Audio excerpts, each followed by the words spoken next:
Bienvenue à Kigali Arena, la ligne de départ pour la première étape de la 13e édition du Tour du Rwanda.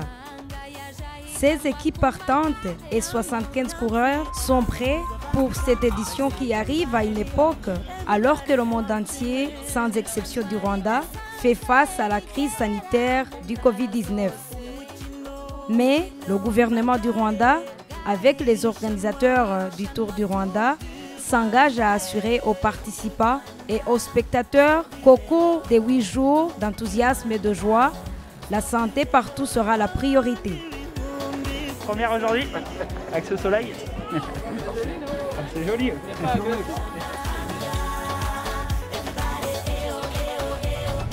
Le parcours sera fait en 8 étapes, articulées autour de la ville de Kigali, sur une distance totale de 913 km. Le profil est accidenté et mettra en mal l'organisme des coureurs. Pour permettre au tour d'avoir lieu, l'organisation a dû prendre des mesures sanitaires particulières. Mon nom est Freddy Kamuzinzi, je suis le directeur général du Tour du Rwanda. Nous avons des mesures sanitaires dès l'entrée dans le pays. Donc à l'arrivée à l'aéroport international, nous avons sécurisé un espace réservé pour les participants au Tour du Rwanda. Ils font un test Covid et à partir de là, ils sont acheminés vers leurs hôtels respectifs. Ça, c'est la première étape. La deuxième étape, une fois qu'ils sont à l'hôtel, ils ont une isolation de 24 heures. Et après ça, dès qu'ils reçoivent les résultats, ils sont libres de vaquer à leurs activités. Une fois que les gens dans les hôtels sont tous validés négatifs, nous, en tant qu'organisation, nous avons maintenant mis en place un système de test avant le Tour du Rwanda pour tous ces membres prestataires et participants au Tour du Rwanda. Bien entendu, s'il s'avérait qu'il y avait un cas positif, le Centre national de gestion du Covid-19 prend en charge je dirais, la personne infectée et ils ont un protocole précis en place pour l'isoler jusqu'à, s'il faut, traitement, jusqu'à ce qu'ils puissent le déclarer guéri cliniquement. Toutes les personnes sont obligées de porter un masque. Également, on respecte toutes les mesures de distanciation. Nous avons mis en place au départ et aux arrivées un système de bulles. C'est un système qui aujourd'hui est géré par, je dirais, 2 points de contrôle très rigoureux. On vérifiera les résultats du test négatif, mais en plus de ça, nous avons un système d'accréditation. C'est-à-dire que les gens qui n'ont pas une accréditation qui leur permet d'entrer dans cette bulle ne pourront pas avoir accès. Dans la bulle, on a également des espaces d'accueil, mais les espaces d'accueil aujourd'hui sont limités à 30% de leur capacité. Le point le plus important, c'est que toute cette bulle, entre la bulle et l'espace, je dirais, accessible à tout ce qui est public, nous avons mis plus de 100 mètres de séparation entre les 2 espaces en fait. Nous avons fait plus de 620 tests à ce jour. Et tout cela, ils ne sont pas payants depuis l'arrivée jusqu'au départ.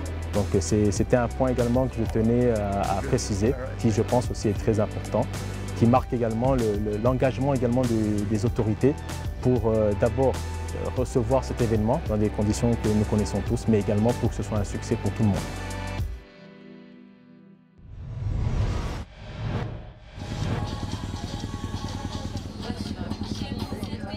Le départ de la première étape entre Kigali et Rwamagana a été donné par Madame le ministre du Sport en présence du président de l'Union cycliste internationale, David Lapartien.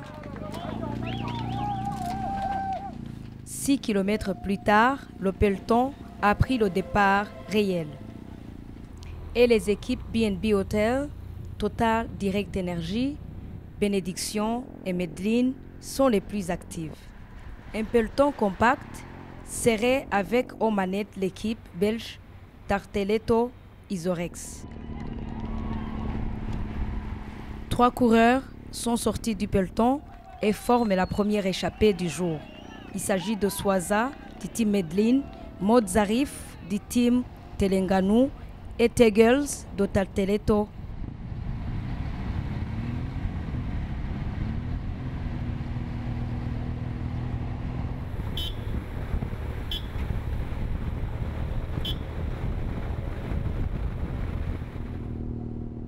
À 88 km, on assiste à une contre-attaque de deux coureurs, Mounianeza de Bénédiction et l'Érythréen Tesfom, qui lâchent le peloton vers le trio de tête.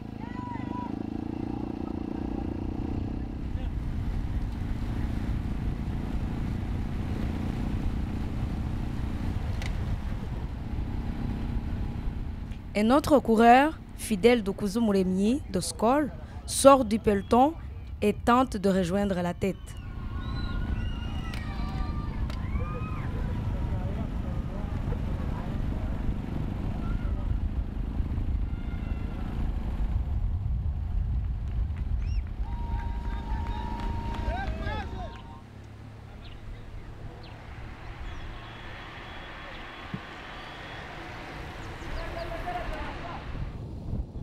Au kilomètre 79, les trois hommes de tête se disputent au sommet de Nhunga, col de troisième catégorie, et c'est Maud Zarif qui l'emporte.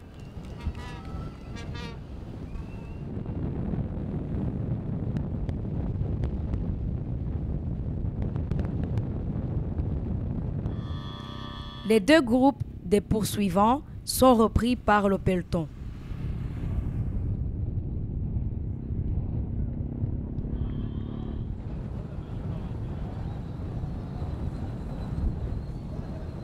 À 46 km de l'arrivée, les trois hommes de tête entrent sur le circuit final. Au programme, 10 tours de 6 km 500.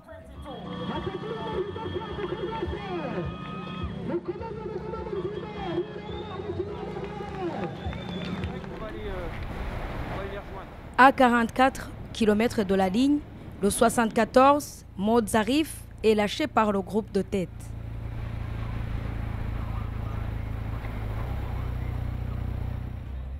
Swaza de Medellin et Tegels de Tarteletto restent les seuls en tête.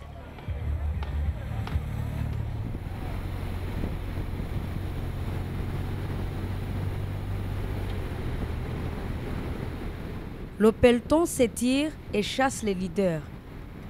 La vitesse du peloton s'intensifie et Maud Zarif de l'équipe Terengganu est avalé.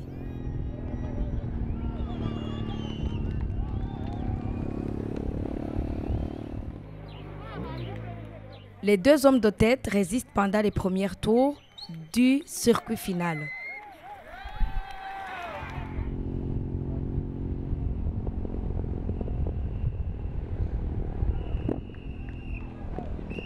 Au fil des tours, l'écart entre la tête de course et le peloton se réduit dangereusement.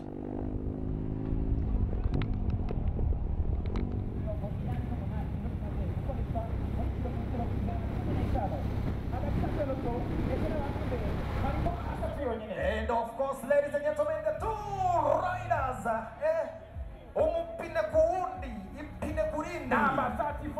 À 20 km de l'arrivée, Lennart Tegels et Swaza Albeilo Arango ne comptent plus que 20 secondes d'avance. C'est nickel ça.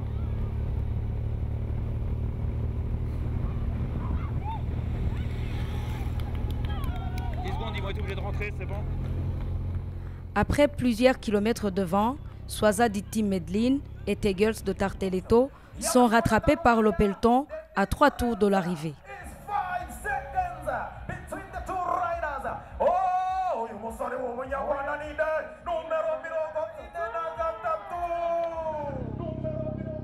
Les deux compagnons d'échappée se félicitent pour ce bel effort.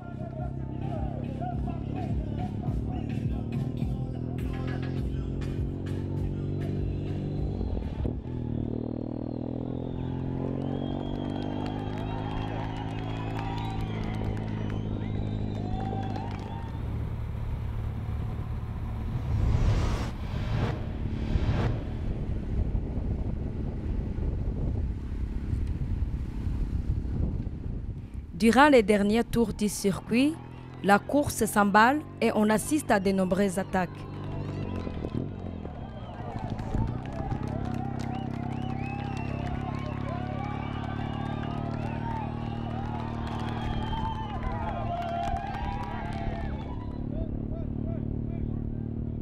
Et finalement, le Colombien Carlos Quintero parvient à s'échapper et prend la tête de course.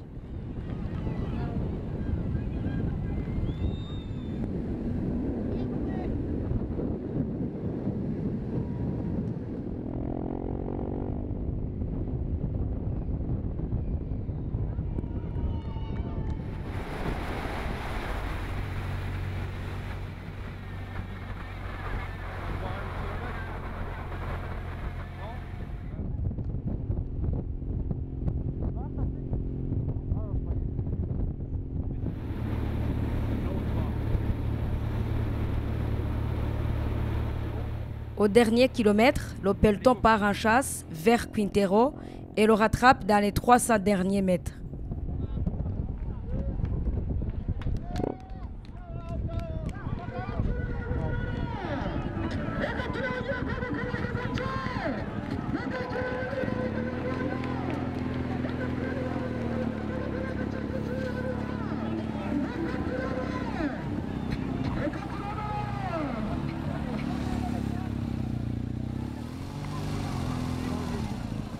Au bout d'un sprint massif, lancé par les tout derniers mètres, c'est le Colombien Brian Sanchez du Team Medellín qui remporte la première étape du Tour du Rwanda en 2 heures, 33 minutes et 43 secondes. Première participation et première victoire pour la formation Medellín qui est venue avec de grandes ambitions. Oui, je suis très heureux du travail de toute mon équipe. Cela m'a permis d'être très bien placé pour la dernière montée et de gagner une très belle victoire pour la première fois au Rwanda. Brian Sanchez endosse en premier le maillot jaune de ce tour. Au classement général, il devance Alex Owen de l'équipe nationale des États-Unis d'Amérique et Lordan Ortiz Weimar Alfonso du Team Medellín.